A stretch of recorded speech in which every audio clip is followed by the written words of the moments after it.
Hello everyone, welcome to the course of microwave engineering. In today's class we will be learning about practical implementation of gun diode characteristics.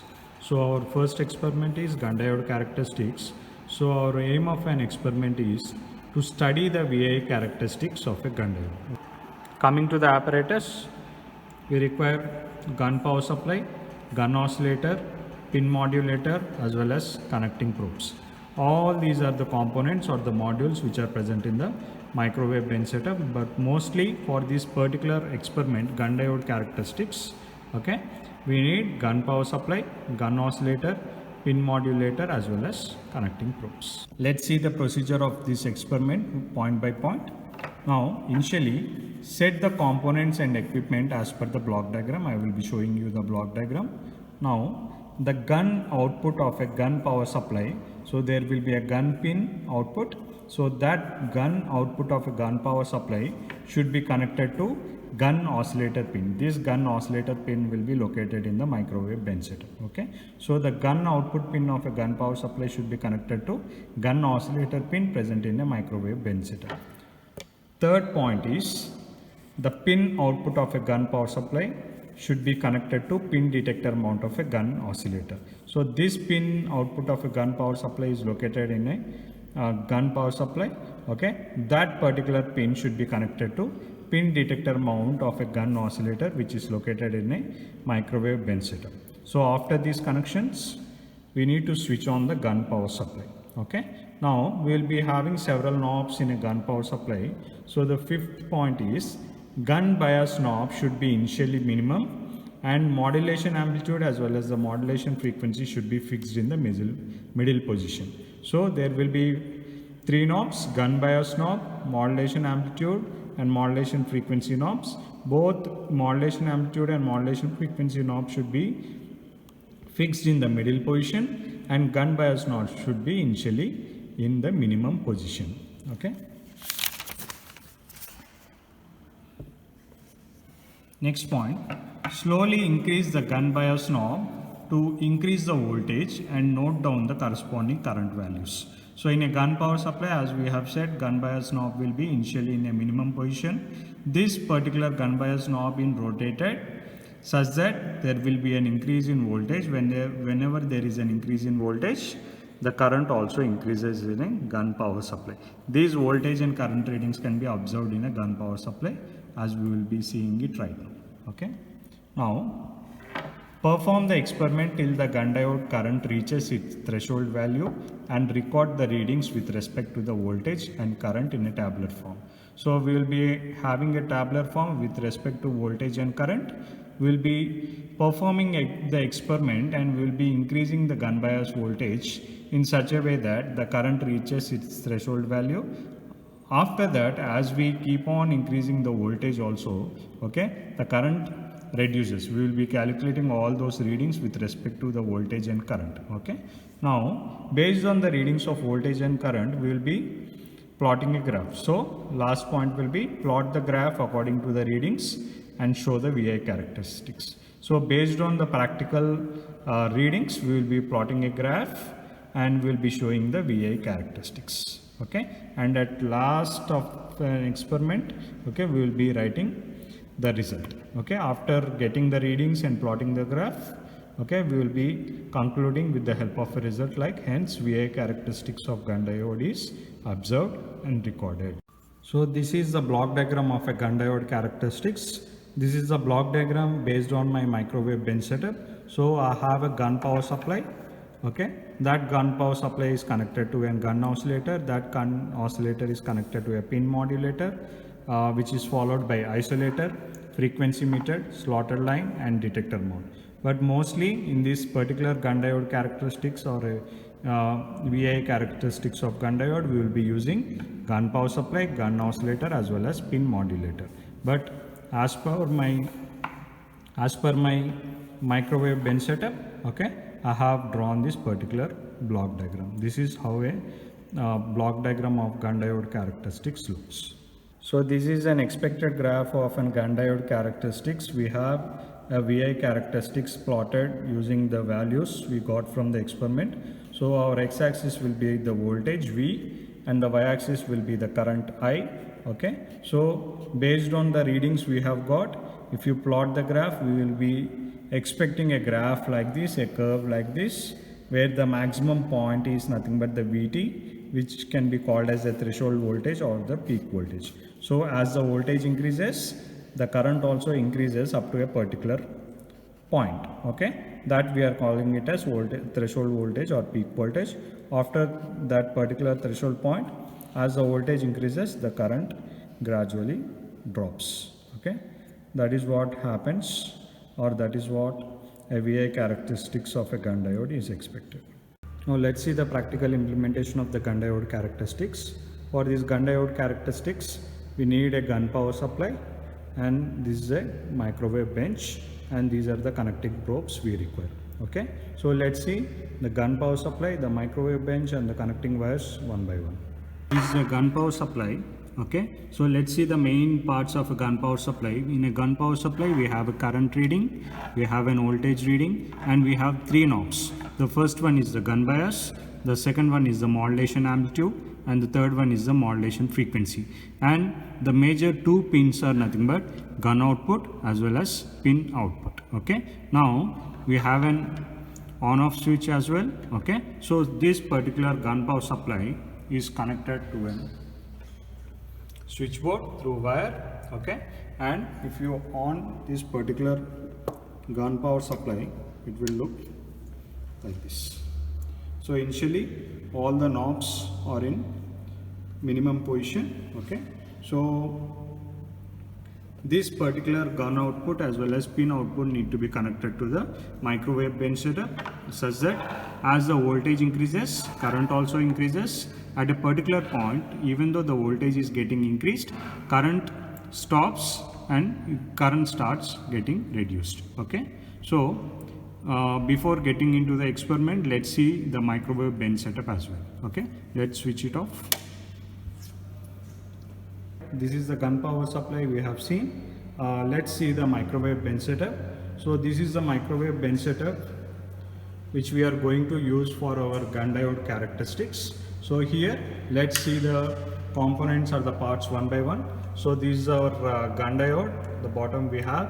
Okay, and we have a pin detector connected to an isolator, connected to a frequency meter, that is connected to a slotted line. Okay, and this slotted line is connected to a detector mode. So for this particular GUN diode characteristics, we require only GUN diode as well as pin detector mode. Okay, so here this GUN output is connected to this particular microwave bench setup GUN diode, and the pin output is connected to the pin detector mode. So we will be connecting these two pins to this corresponding pins of a bench setup. Okay, using these particular probes. Okay, these are the two-way probes we have to connect our GUN power supply as well as our microwave bench setup. Okay, so let's connect the probe one by one. So right now I have taken a probe and I'm connecting it to an GUN output. Okay, so the other end of the probe goes to this particular GUN diode or GUN oscillator. Okay, next connection, take the another probe and connect this pin output.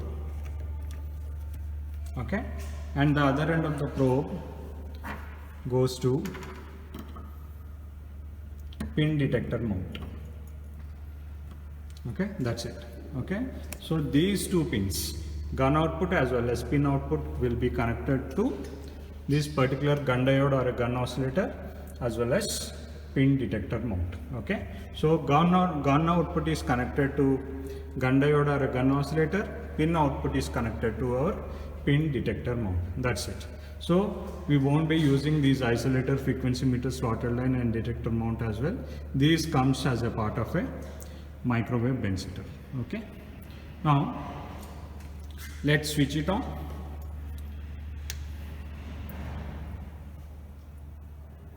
So as per the procedure, initially the GUN bias need to be in the minimum position. Okay, let's place it here.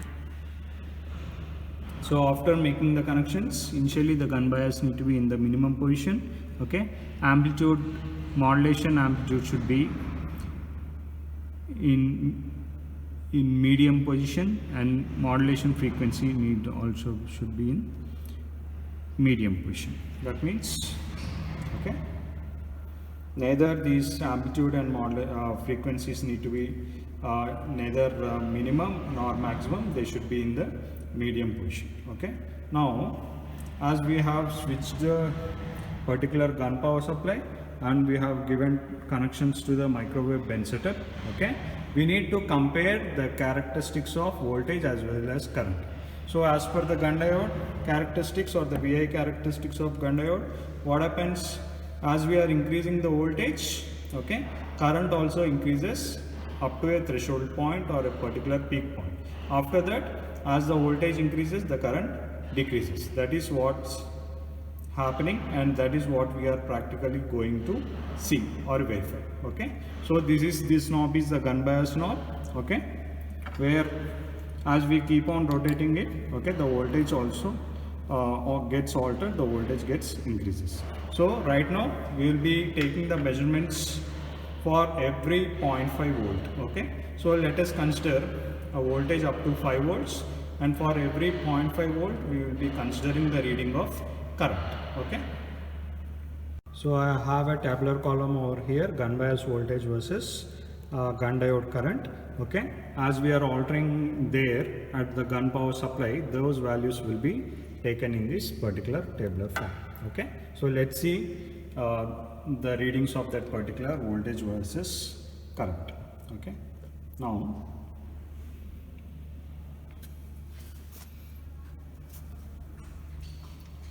I am increasing the gun bias. Okay, you can see here like this. I am increasing it to around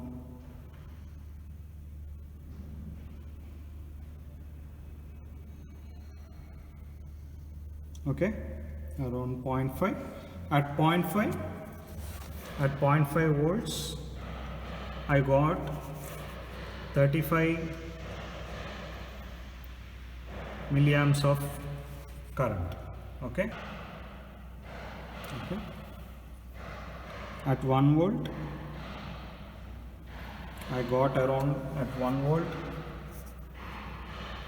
I got around 84 milliamps. Okay, now let's see at 1.5.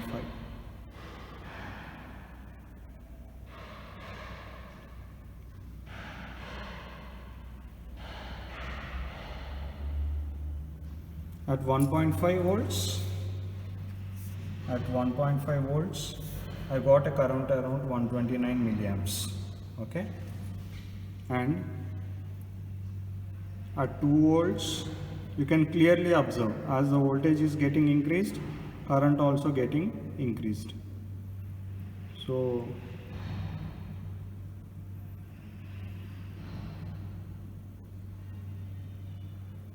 at 2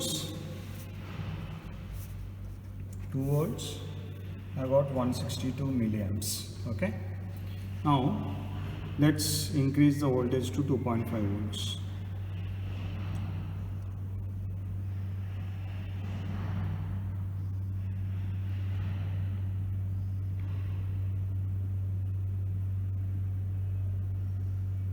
Okay, at 2.5 volts I got a current at 186 milliamperes. Okay, at 3 volts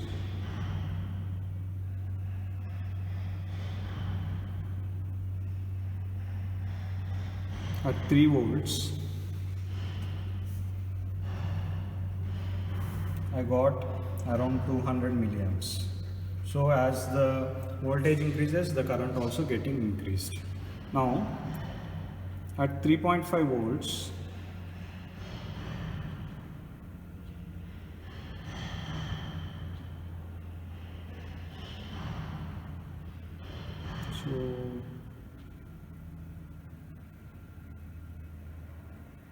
at 3.5 volts 3.5 volts, I got a current around 201 milliamperes. Okay. Now at 4 volts, see, as the voltage is getting increased, the current is getting decreased at a particular after a threshold point or a peak point, right? So at 4 volts,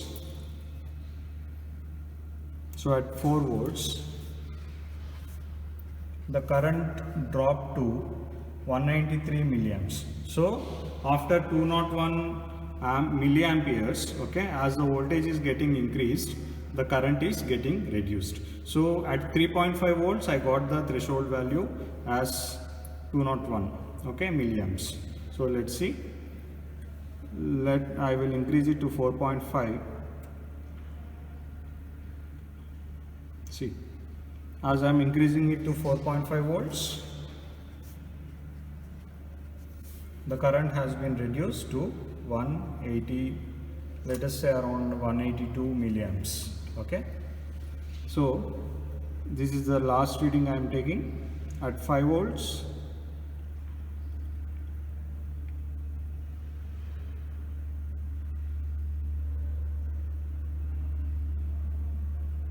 See, at 5 volts,